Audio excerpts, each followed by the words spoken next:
চৌধুরী বাড়ির বউ আর ঝি যাচ্ছে। মানে আমার এই শাড়িটার দাম 2000 টাকা, আর তুমি এরকম একটা সস্তার শাড়ি পরে মন্দিরে যাবে, তাও আবার আমার সাথে? তোমার মান সম্মান না থাকতে পারে, কিন্তু আমার আছে। ও এই কথা, তুই দাঁড়া, আমি এক্ষুনি শাড়িটা বদলে আসি। এটা ধর।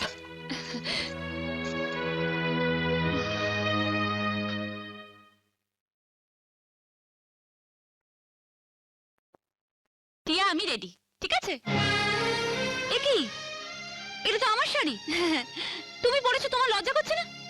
খোলো। দামি শাড়ি পরার যখন অতই শখ, নিজের বরকে বলো না কিনে দিতে। সে মূলত তো নেই, ভিখারি কোথাকার। কি বলছিস তুই টিয়া? তুই যা, আমরা বোনের মতো। তোর শাড়ি আমি পরবো, আমার শাড়ি তুই পরবি, এটাই তো স্বাভাবিক। থাক দিদি, অনেক হয়েছে। আবার না বলে বসো তোমার বরকে আমি রাখবো, আমার বরকে তুমি রাখবে, সেটাও স্বাভাবিক। টিয়া, কি আবার চোখ রাঙানো? খোলো, খোলো বলছি আমার শাড়ি। খোলো, খোলো, টিয়া, খোলো আমার শাড়ি, ছেড়ে দাও।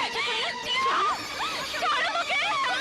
খুলে দাও আমার শাড়ি, দাও আমার শাড়ি, এসে পড়েছো। খোলো, খোলো, টিয়া, খুলে দাও আমার শাড়ি।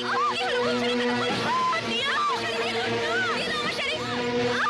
আমি খুলে দিচ্ছি, আমাকে ছেড়ে দে। খোলো, ছেড়ে দে, খোলো আমার শাড়ি, খুলে দাও। আমি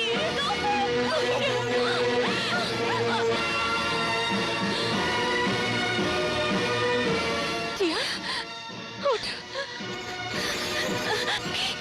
তুমি আমাকে চড় মারলে, আমার গায়ে হাত তুললে। হ্যাঁ, তুললাম।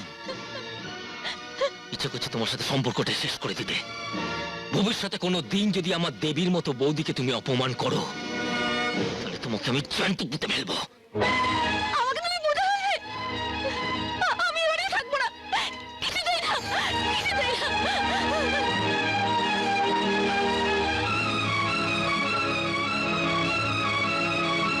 এটা নিবি না? তোর এত দামি শাড়ি। যাচ্ছিস যা টিয়া, কিন্তু একটা কথা মনে রাখিস, শাড়ির চেয়ে অনেক বেশি দামি স্বামী।